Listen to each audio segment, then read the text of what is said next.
Order! Order! You are an incorrigible delinquent at times. Behave yourself, man!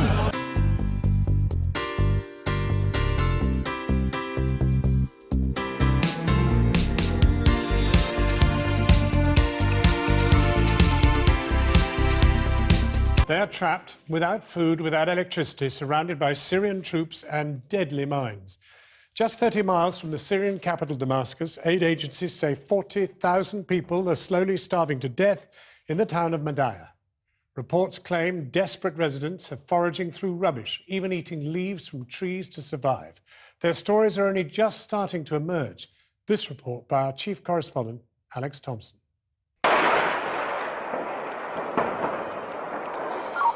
The pounding of Madaya by President Assad's army continues, the siege several months old now. This town is just a few miles from the restaurants of Lebanon one way, 20 miles or so from the coffee houses and eateries of central Damascus the other. Yet on the streets, they scavenge for food in the rubbish. A doctor in Madaya spoke to us by the internet this afternoon. We are working around the clock. There are lots of cases of people fainting from hunger. Some are dying. There are lots of cases of malnutrition and diarrhea. There has been no milk for newborn babies for the past 6 months. We can verify that these are definitely recent stills of people of a variety of ages, all taken in Madaya. Activists claim they are also proof of starvation because of the siege. All the goats and sheep have been eaten. There's nothing left. We've eaten cats. We are now going to have to eat the dogs. A mum feeds her 18-month-old daughter with water and a bit of jam mixed in. It's all she has. People are dying in Madaya. Children are dying in front of our very eyes. We can't find any food in the market, and wheat costs thousands of Syrian pounds. I call upon all the world for help. Whilst outside, two things continue in Madaya without end, it seems. The desperate scavenging on the streets for food or fuel, and the pounding of this place by government forces laying siege. Alex Thompson.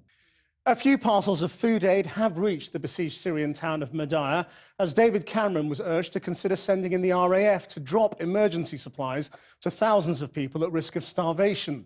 The UN says the Syrian government has agreed to allow relief convoys into 4 towns where both pro- and anti-government forces are besieging and starving civilians. But the former Liberal Democrat leader, Lord Ashdown, and the Labour MP, Joe Cox, warned the Prime Minister that the deal didn't go far enough. Britain, they said, could not sit by and watch it happen. Our chief correspondent, Alex Thompson, reports, and some viewers may find some scenes distressing. We're all Arabs, aren't we, she says. And what have these children ever done? Eventually a handout, small sachets of salt.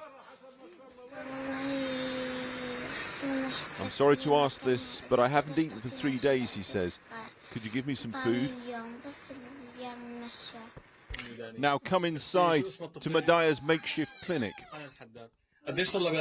How long has it been since she had milk?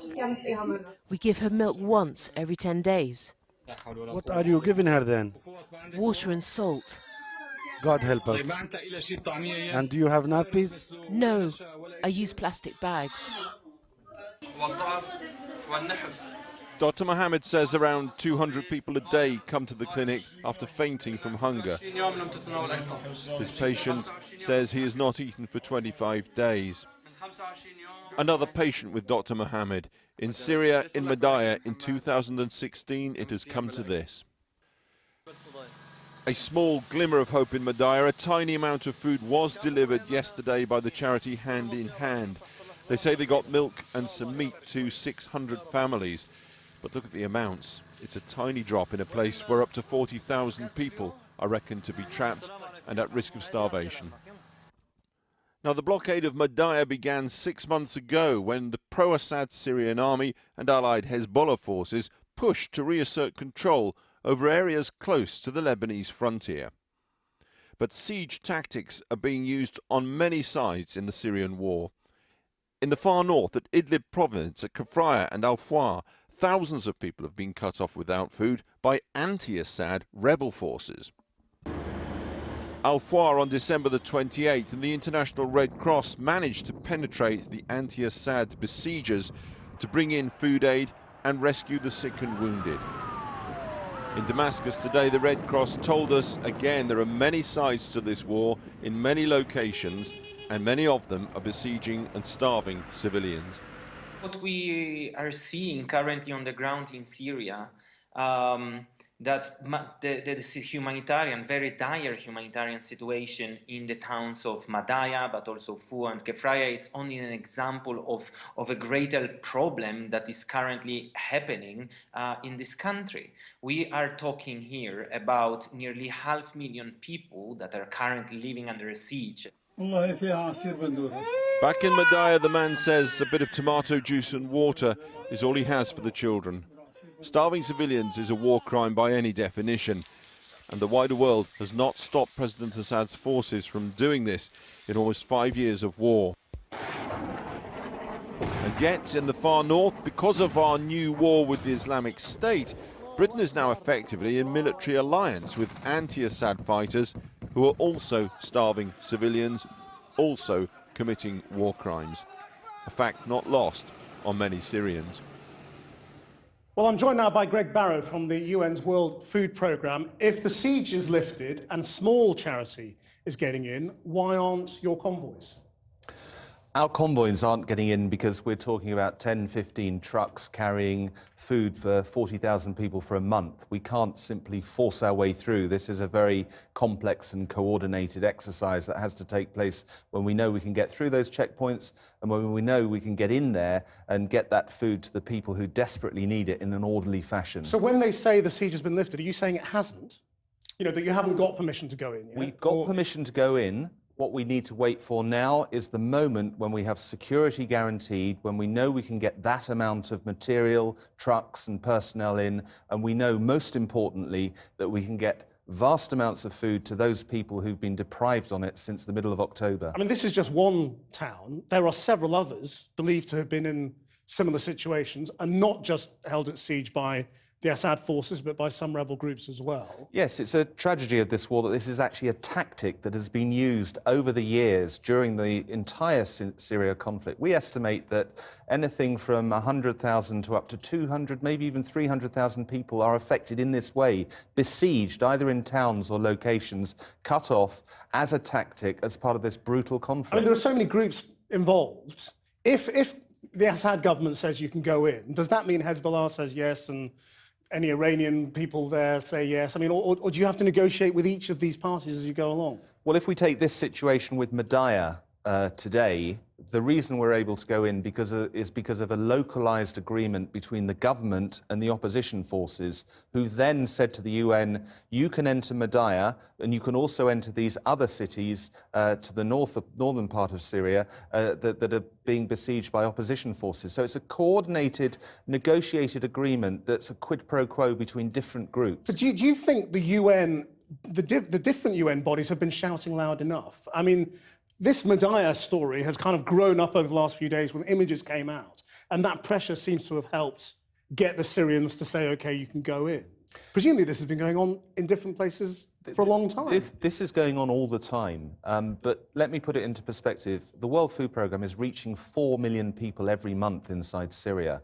This is 40,000 in one town. We're dealing with this kind of issue of communities that are behind front lines, cut off from the outside of the world, all over the country. And this is the real challenge of humanitarian work in Syria today. Just stay with us for a moment, because I want to talk about another siege in another country, because the World Health Organization has also appealed for immediate access to a besieged city in Yemen, where hospitals have become overwhelmed with injured patients. The WHO said 250,000 people there were living under virtual siege.